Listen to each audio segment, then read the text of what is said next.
जय श्री राम, हर हर महादेव। मैं अधिवक्ता बागी श्रीवास्तव वाराणसी से पुनः आप लोगों के समक्ष उपस्थित हूँ एक नया वीडियो लेकर नई ऊर्जा के साथ, और मुझे विश्वास है कि आप लोग भी ऊर्जावान होंगे।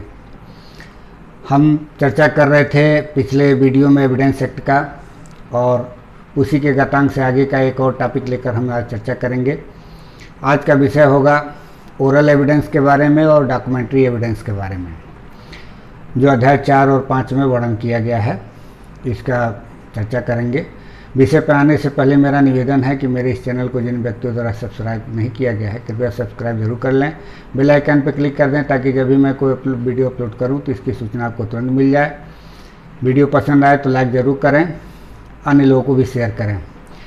चूँकि मेरा कोई लेक्चर का उद्देश्य नहीं है, मेंस के पर्पज़ से जो क्वेश्चन बनते हैं उसी तरीके से मैं क्वेश्चन के हिसाब से वीडियो को बना रहा हूँ, इसलिए सेक्शन वाइज मैं कोई एक्सप्लेन नहीं करना चाहता हूँ और ना ही मैं करूँगा। इसलिए आप लोग इसको बहुत जो व्यक्ति तैयारी कर रहे होंगे उनके लिए बहुत हेल्पफुल होगा, या जो तैयारी करना चाहते होंगे ना उनके लिए भी बहुत हेल्पफुल होगा। इस वीडियो को आप लोग उस टॉपिक के हिसाब से समझिएगा। तो आते हैं विषय पर। जो हमको चर्चा करना है वो अध्याय 4 में दिया गया है कि आप ओरल एविडेंस के बारे में, और अध्याय 5 में है डॉक्यूमेंट्री एविडेंस के बारे में। तो अब एविडेंस है क्या, उसको धारा 3 में दिया गया है परिभाषा खंड में, उसको देख लेते हैं। तो जो एविडेंस एक्ट का जो धारा 3 है उसमें एविडेंस के बारे में कह रहा है कि एविडेंस मीन्स एंड इंक्लूड्स। तो ये मीन्स एंड इंक्लूड्स का मतलब होता है कि जो इसमें वर्णन किया गया है ये तो है ही, इसके अलावा भी और जो है अन्य होंगे। तो अब क्या होगा, ये कह रहा है कि all statements which the court permits or requires to be made before it by witnesses in relation to matters of fact under inquiry. और दूसरा कह रहा है इसका कि all documents include electronic records produced for the inspection of the court. Such documents are called documentary evidence. तो इसमें दो तरह की बात कह रहा है। एक तो कह रहा है कि वे सभी कथन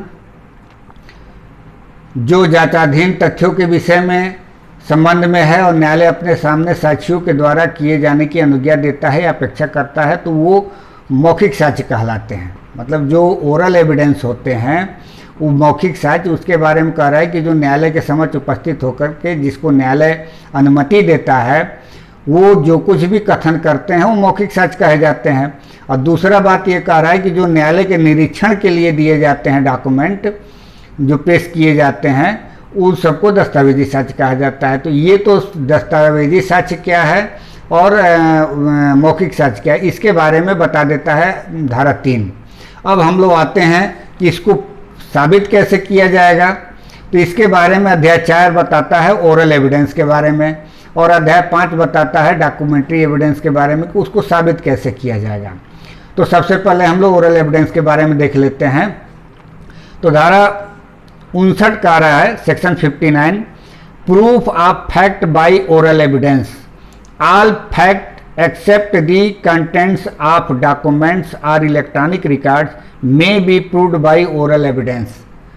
अब यहाँ पे ये कह रहा है कि जितने भी दस्तावेजी साक्ष्य हैं उसके कंटेंट्स के, यानी कि उसमें जो अंतर्विष्ट कथन है उसके अलावा जो कुछ भी स्टेटमेंट दिया जाएगा फैक्ट के बारे में वो मौखिक साक्ष्य द्वारा दिया जा सकता है। अब इसके तात्पर्य ये हुए कि जितने भी डॉक्यूमेंट्री एविडेंस होंगे उस डॉक्यूमेंट्री एविडेंस को ही प्रस्तुत किया जाएगा, वो धारा 64 में बताया गया है। और 64 में भी दो तरीके के बताए गए हैं कि या तो उसको प्राइमरी एविडेंस द्वारा दिया जा सकता है या तो सेकेंडरी एविडेंस द्वारा दिया जा सकता है। प्राइमरी एविडेंस क्या है, सेकेंडरी एविडेंस क्या है, इसको हम लोग देखेंगे। तो सबसे पहले हम लोग ओरल एविडेंस की चर्चा कर लेते हैं। अब ये कह रहा है कि all fact except the contents of documents or electronic records may be proved by oral evidence, यानी कि दस्तावेजों या इलेक्ट्रॉनिक अभिलेखों की जो अंतर्वस्तु है उसके सिवाय सभी तथ्य मौखिक साक्ष्य द्वारा साबित किए जा सकेंगे, धारा 59 में कह दिया। अब जो धारा 60 है वो बहुत ही इंपॉर्टेंट है। ये कह रहा है कि oral evidence must be direct. जो ओरल एविडेंस होगा वो प्रत्यक्ष होना चाहिए। अब प्रत्यक्ष होगा कैसे उसको बताया गया है इसमें। अब प्रत्यक्ष का मतलब इसमें हो गया कि यदि किसी के आंख से देखी हुई कोई व्यक्ति है, उसका वर्णन करना चाहता है न्यायालय में, तो वो जिस व्यक्ति ने देखा है उसी के द्वारा वो वर्णन किया जाना चाहिए। यदि कोई सुनी हुई बात है कान से, तो उस व्यक्ति द्वारा वर्णन किया जाना चाहिए न्यायालय में जिसने उस चीज़ को सुना है। या कोई ऐसा अनुभव की बात है, किसी अन्य इंद्रियों के द्वारा कोई अनुभव किया गया, जैसे सूंघने से या किसी मस्तिष्क के भान से, तो उस तरीके का कोई एविडेंस यदि है तो उसी व्यक्ति का होना चाहिए जिस व्यक्ति ने ऐसा अनुभव किया है। उसके बाद कह रहा है कि यदि कोई ऐसा राय है जो इससे आधारित है, तो वह राय उसी व्यक्ति का होना चाहिए जो उस पर राय कायम किया हो, यानी कि उस पर एक्सपेरिमेंट किया हो या उस तरीके का अनुभव किया हो। ये कह रहा है कि अगर जो कोई विशेषज्ञ का कोई स्टेटमेंट है और वो न्यायालय में उपस्थित नहीं हो सकता है या इस तरीके से इजीली रूप में आ नहीं सकता है, तो यदि किसी अपने राय को उसने अपने कमेंट्री में या किताब में यदि कहीं ऐसा कर दिया हो लिखित रूप में, तो उसको ही प्रस्तुत करके इसको दिया जा सकता है और उसको ये माना जाएगा कि ये क्या बोलते हैं डायरेक्ट एविडेंस है। इसके अलावा भी इसमें ये कह रहा है कि कोई अगर जो मान लीजिए कि मौखिक साक्ष्य में, दस्तावेजी साक्ष्य के अलावा कोई ऐसा भौतिक चीज़ है, जैसे मान लीजिए किसी का मर्डर हुआ, उसमें कोई ऑब्जेक्ट की बात आती है, जैसे भाला हो गया, चाकू हो गया, बंदूक हो गया, जिससे कारित किया गया, इस तरीके के कोई ऑब्जेक्ट हैं और वो बरामद होता है, तो वो स्वयं खुद न्यायालय में उसको प्रस्तुत करके, यानी कि उस भौतिक चीज़ को ही प्रस्तुत किया जाना चाहिए। तो इस तरीके से ये कह रहा है कि जो मौखिक एविडेंस होगा वो डायरेक्ट होना चाहिए, प्रत्यक्ष होना चाहिए। अब इसी को इसमें गिनाया गया। अब इसमें कह रहा है कि if it refers to the fact which could be seen it must be the evidence of a witnesses who say he सा इट, यानी कि जिस व्यक्ति ने देखा है उसी के द्वारा अगर जो दिया जा रहा है तभी वो प्रत्यक्ष साक्ष्य माना जाएगा। दूसरा कह रहा है कि if it refers to a fact which could be heard it must be the evidence of a witnesses who says he heard it, यानी कि यदि कोई सुने जा सकने वाली बात है तो वो उस व्यक्ति द्वारा होना चाहिए जो जिस व्यक्ति ने सुना है। उसके बाद कह रहा है कि if it refer to a fact which could be perceived by any other sense or in any other manner it must be the evidence of a witnesses who says he perceived it by that sense or in that manner, माने जो उस manner से उसने प्राप्त किया है, जिस रीति से, जो सेंस से जिसने प्राप्त किया, उसी व्यक्ति का होना चाहिए।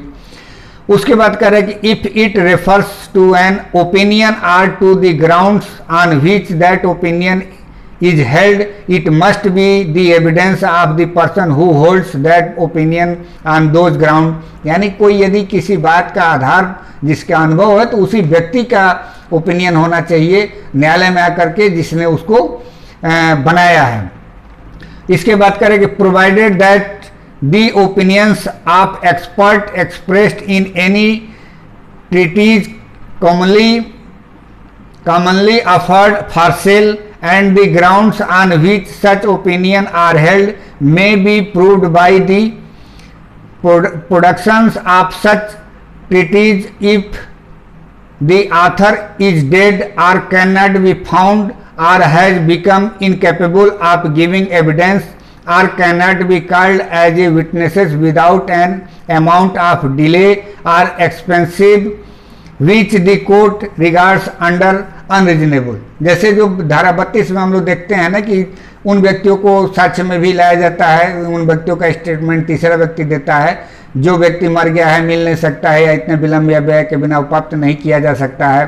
तो इस तरीके की बातें हैं या न्यायालय उसके लाने में अयुक्त समझता है या न्यायालय के कोर्ट के बाहर का जुडिक्शन है, तो ऐसे लोगों का भी यदि कोई कमेंट्री है जिसको लिखा गया और सेल के लिए वो रखे गए हैं, तो उस कमेंट्री को भी न्यायालय में प्रस्तुत करके देखा जा सकता है।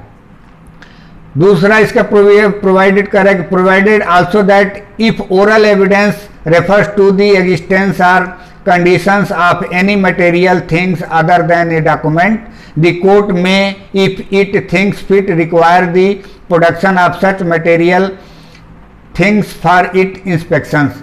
यानी कि जो डॉक्यूमेंट है उसके सिवाय कोई अन्य मटेरियल है तो उसको न्यायालय में ही उपस्थित करके प्रस्तुत किया जा सकता है। तो इस प्रकार से धारा 59 और 60 दो ऐसे धाराएं हैं जो कि ओरल एविडेंस की बात करते हैं, और ओरल एविडेंस एक्सेप्ट करता है डॉक्यूमेंट को, यानी कि डॉक्यूमेंट के जो अंतर्वस्तु हैं उसके सिवाय यदि किसी प्रकार का एविडेंस देना हो तो ओरल एविडेंस के माध्यम से दिया जा सकता है। ये 59 का है। और 60 का है कि ओरल एविडेंस होता कैसा है, तो प्रत्यक्ष होना चाहिए, और वो प्रत्यक्ष क्या है उसको बताया गया है।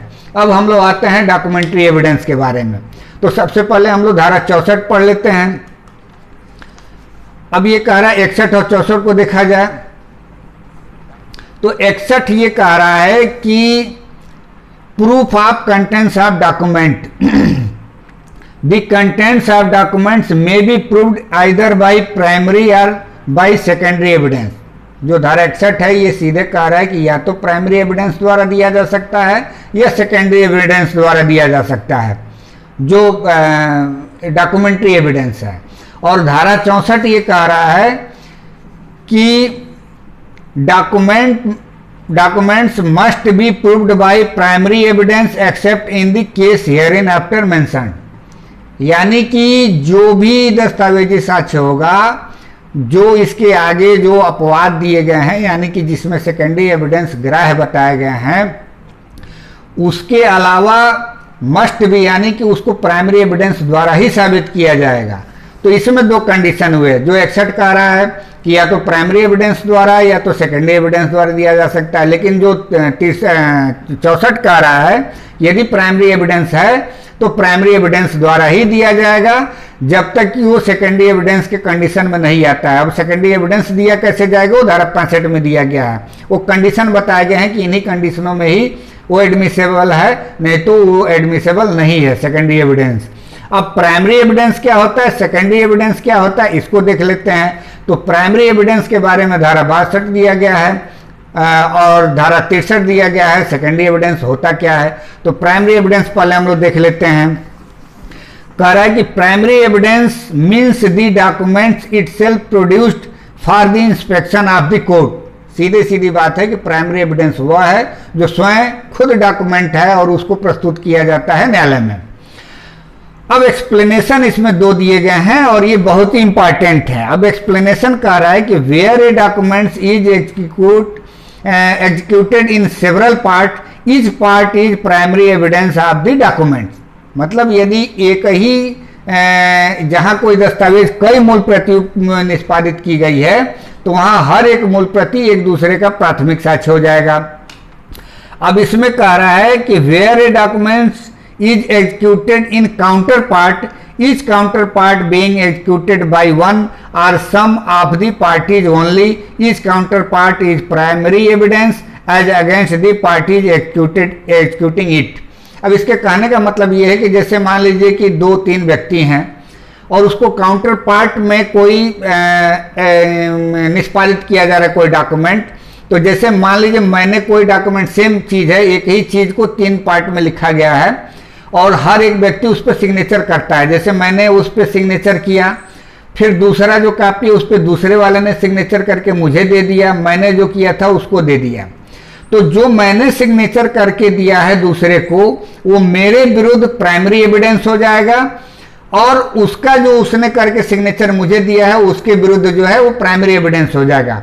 लेकिन यही चीज़ जब हम सेकेंडरी एविडेंस के बारे में देखेंगे, जब अभी पढ़ेंगे धारा 63 में, तो वो काउंटर पार्ट, यदि मैं काउंटर पार्ट में यदि कोई ऐसी बातें लिखी गई हैं तो जो व्यक्ति निष्पादित करता है उसके पक्ष में वो सेकेंडरी एविडेंस हो जाता है, जबकि उसके विरोध में वो यहाँ पे दिया गया है प्राइमरी एविडेंस माना जाएगा। जैसे मान लीजिए कि हमने निष्पादित करके सिग्नेचर करके अगले को दिया तो वो हमारे लिए सेकेंडरी एविडेंस है जिसको हमने सिग्नेचर करके दिया है, और जो व्यक्ति हमें दिया है वो उसके अगेंस्ट तो वो प्राइमरी एविडेंस होगा, लेकिन उसने जो दिया है उसके लिए वो सेकेंडरी एविडेंस होगा। यही बात एक्सप्लेनेशन नंबर 1 कहता है, स्पष्टीकरण नंबर 1। अब एक्सप्लेनेशन नंबर 2 क्या कह रहा है कि where a number of documents are all made by one uniform process as in the case of printing, lithography और photography, each is primary evidence of the contents of the rest. but where they are all copies of common original, they are not primary evidence of the contents of the original. इसके कहने का तात्पर्य यह है कि जैसे कोई मान लीजिए एक सेट से हम लोग 52 प्ले कार्ड बनाते हैं, तो प्रत्येक प्ले कार्ड जो है वो प्राइमरी एविडेंस तो होगा, लेकिन एक दूसरे का वो प्राइमरी एविडेंस नहीं होगा। कब नहीं होगा? अगर जो उसको ये कह रहा है कि वन यूनिफॉर्म प्रोसेस से नहीं किया गया है तब। जैसे मान लीजिए कि हमने एक काम किया कि एक किताब का हमने फोटोकॉपी कराया, उसको 100 पन्ना हमको कराना था, तो हमने एक यूनिफॉर्म से फोटोकॉपी 100 पृष्ठ करा लिया, तो वो जो 100 पन्ने हैं वो एक दूसरे के वो प्राइमरी एविडेंस हो जाएंगे। लेकिन यही चीज़ मान लीजिए कि हमने क्या किया कि शाम के समय हमने 50 पृष्ठ करा लिया और फिर सुबह के समय हम उसको दूसरे दिन 50 पृष्ठ करा लिए, तो अब जो एक दूसरा जो हमने लाट कराया था वो पहले का तो प्राइमरी एविडेंस होगा, लेकिन ये जो 50 इधर कराए थे शाम को, सुबह 50 कराए थे, इसका एक दूसरे का ये प्राइमरी एविडेंस नहीं होगा, क्योंकि ये सेम यूनिफॉर्म में नहीं हुआ है, सॉरी वन यूनिफॉर्म प्रोसेस से नहीं हुआ है। यानी कि अगर जो वन यूनिफॉर्म प्रोसेस से कोई प्रिंट होता है, लिथोग्राफी होता है या प्रिंटिंग मशीन से प्रिंट होता है या फोटोग्राफी होता है, तो ये कह रहा है कि each is primary evidence of the contents of the rest. लेकिन ये कह रहा है कि but where they are all copies of a common original, they are not primary evidence of the contents of the original. तो इस चीज को समझने वाली बात है। कह रहा है जहां की अनेक दस्तावेज एक रूपात्मक प्रक्रिया द्वारा बनाई गई है, जैसा कि मुद्रण, शिला मुद्रण या फोटो चित्रण में होता है, वहां उनमें से हर एक का शेष उनके अंतर्वस्तु का प्राथमिक साक्ष्य है, किंतु जहां की वे सब किसी सामान्य मूल की प्रतियां हैं, वहां वे मूल के अंतर्वस्तु का प्राथमिक साक्ष्य नहीं है। जो अभी हमने बताया है कि यदि हम वन प्रोसेस में नहीं करते हैं, वन यूनिफॉर्म प्रोसेस से नहीं करते हैं, तो वो नहीं माना जाएगा। अब आते हैं हम लोग सेकेंडरी एविडेंस क्या है। तो secondary evidence means and include certified copies given under the provisions herein after content, माने इसके बाद जो कुछ भी जैसे 74 में है जो मूल क्या बोलते हैं वो पब्लिक डॉक्यूमेंट है, वो सर्टिफाइड कॉपी ही उसकी मिलती है। तो जो भी सर्टिफाइड कॉपी यदि कहीं से अलाउ है तो उसकी सर्टिफाइड कॉपी यदि लगाया जाएगा तो वो सेकेंडरी एविडेंस होगा।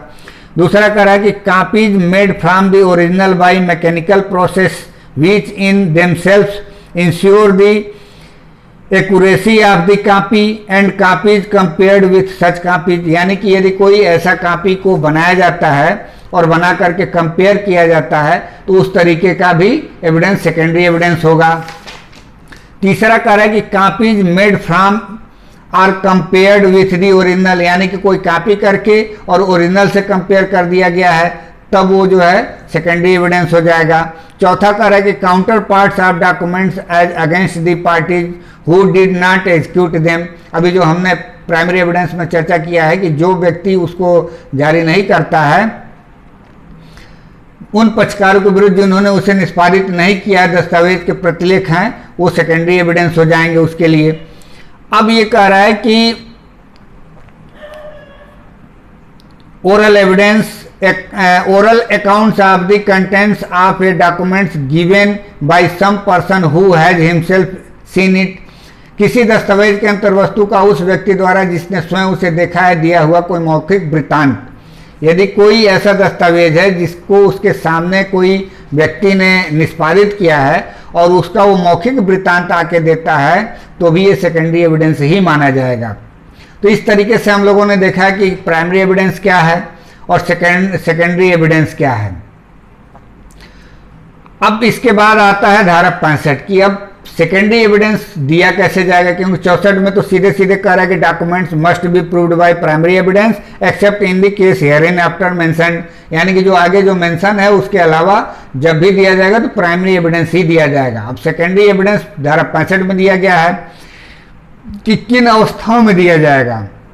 तो कह रहा है कि case in which secondary evidence relating to documents may be given, secondary evidence may be given of the existence, conditions or contents of a documents the following cases। अब वो cases क्या हैं? पहला कह रहा है कि when the original is shown or appears to be in the possessions or powers of the persons against whom the document is sought to be proved, or any persons out of reach are not subject to the process of the court, or of any persons legally bound to produce it, and when after the notice mentioned in section 66 such persons does not produce। तो इसमें दो तीन बातें कह रहा है 65A में, class ए में ये कह रहा है कि किन मामलों में सेकेंडरी एविडेंस दिया जाएगा। तो पहला तो यही कह रहा है कि कोई ऐसा डॉक्यूमेंट्स है जिसके विरुद्ध साबित करना है, यानी कि दो पार्टियां हैं और ए और बी, तो बी के विरुद्ध साबित करना है और वो बी के ही कब्जे में है और उसको, तो ये जो है उसका सेकेंडरी एविडेंस ए द्वारा दिया जा सकता है।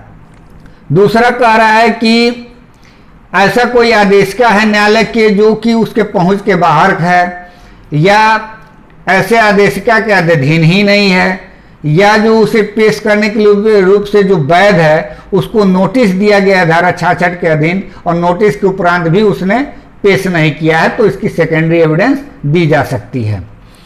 अब इसका धारा 65 का बी कह रहा है कि when the existence conditions or contents of the original have been proved to be admitted in writing by the person against whom it is proved or by his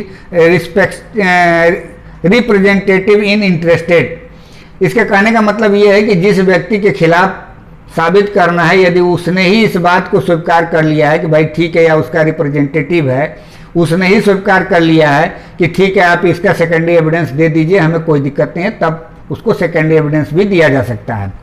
अब 65 का क्लास सी कह रहा है कि when the original has been destroyed or lost, or when the parties offering evidence of its contents cannot for any other reasons not arising from his own default or neglect produce it in reasonable time। अब ये कह रहा है, इसके कहने का मतलब ये है कि या तो मूल नष्ट हो गया है या जो है क्या नाम है कि खो गया है, और जो व्यक्ति इसकी अंतर्वस्तु को प्रस्थापना कर रहा है साबित करने के लिए, वो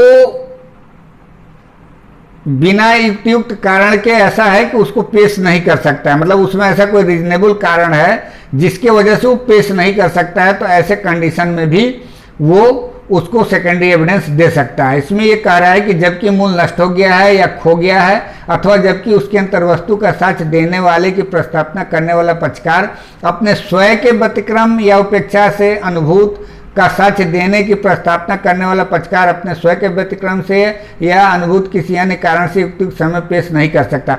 माने जो उसकी गलती नहीं होनी चाहिए, जो गलती है वो किसी दूसरे की गलती के कारण से वो पेश नहीं कर पा रहा है, इस आधार पर वो पेश कर सकता है। अगर जो लॉस हो गया है या वो नष्ट हो गया है, माने खो गया है या वो खत्म हो गया है, तो उस कंडीशन में और गलती उसकी नहीं है जो उसको पेश करना चाह रहा है, तो सेकेंडरी एविडेंस दे सकता है। अब इसका क्लास डी कह रहा है कि when the original is of such a nature as not to be easily movable, माने वो ऐसा नेचर का है कि उसको आसानी से हस्तांतरण नहीं किया जा सकता है। ई कह रहा है इसका कि when the original is a public documents with in the meaning of section 74, यानी कि जो धारा 74 का अधीन जो पब्लिक डॉक्यूमेंट्स है उस नेचर का कोई डॉक्यूमेंट्स है तो उसका भी आप सेकेंडरी एविडेंस दे सकते हैं।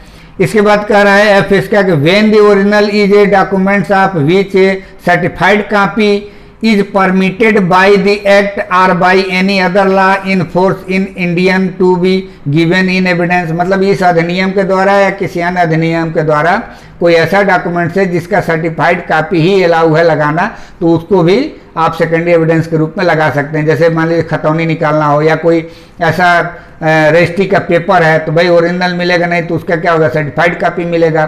तो जहाँ ऐसा अनुमन्य है कि जिसको दिया जा सकता है, परमिटेड है कि उसको एविडेंस में दिया जा सकता है सेकेंडरी एविडेंस के रूप में सर्टिफाइड कॉपी, तो उसको आप लगा करके सर्टिफाइड कॉपी लगा सकते हैं। जैसे जन्म प्रमाण पत्र है, पोस्टमार्टम रिपोर्ट है, FIR है, और भी कई ऐसे हैं जिसकी प्रति ही मिलती है, तो प्रति को आप सर्टिफाइड कॉपी के रूप में लगा सकते हैं।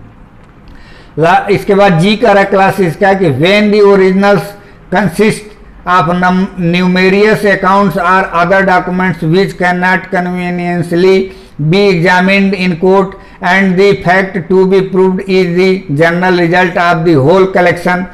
मतलब ये ऐसा है कोई कि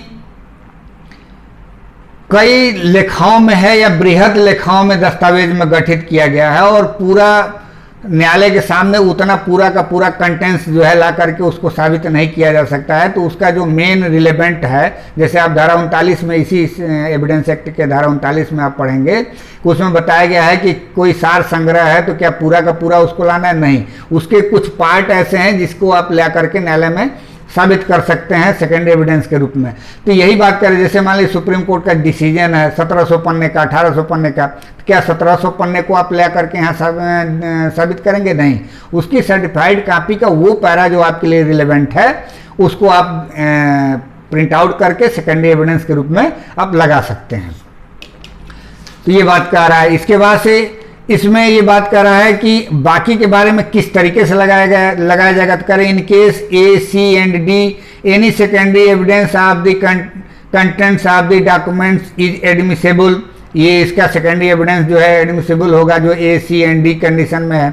इन case B the written admission is admissible, मतलब जो कहा गया था कि विपक्षी अगर जो उस बात पर सहमत हो जाए तो वो रिटेन एडमिशन होना चाहिए उसका, कि हम इसको आप दे सकते हैं, कोई दिक्कत नहीं है। इसमें कह रहा है फिर in case E or F a certified copy of the document but no other kind of secondary evidence is admissible, मतलब जो ई और एफ का कंडीशन है उसमें सेकेंडरी एविडेंस के रूप में सर्टिफाइड कॉपी ही अलाउ किया जाएगा और कोई मोड में नहीं होगा। अब इन केस जी कह रहा है कि evidence may be given as to the journal result of the documents by any person who has examined them and who is skilled in the examination of such documents। अभी धारा 39 की मैं बात कर रहा था कि थोड़ा सा जो रिलेवेंट पार्ट्स है जो आपके काम का है उसका आप प्रस्तुत करके सेकेंडरी एविडेंस दे सकते हैं। तो इस प्रकार से हम लोगों ने ओरल एविडेंस के बारे में देखा और डॉक्यूमेंट्री एविडेंस के बारे में देखा कि किस तरीके से ओरल एविडेंस दिया जाता है, किस तरीके से डॉक्यूमेंट्री एविडेंस दिया जाता है, क्या ओरल एविडेंस होता है और क्या डॉक्यूमेंट्री एविडेंस होता है, और डॉक्यूमेंट्री एविडेंस में भी क्या प्राइमरी एविडेंस होता है और क्या सेकेंडरी एविडेंस होता है, इसको हम लोगों ने देखा। और किस कंडीशन में सेकेंडरी एविडेंस दिया जाता है इसको हम लोगों ने देखा। वीडियो लंबा हो जाएगा, मुझे विश्वास है कि आप लोग को मेरी बातें जरूर समझ में आई होंगी। आप लोग डायरेक्ट जरूर पढ़िएगा, कमेंट्री भी पढ़िएगा। मिलते हैं अगले वीडियो में नए वीडियो के साथ, तब तक के लिए इजाज़त दीजिए। धन्यवाद।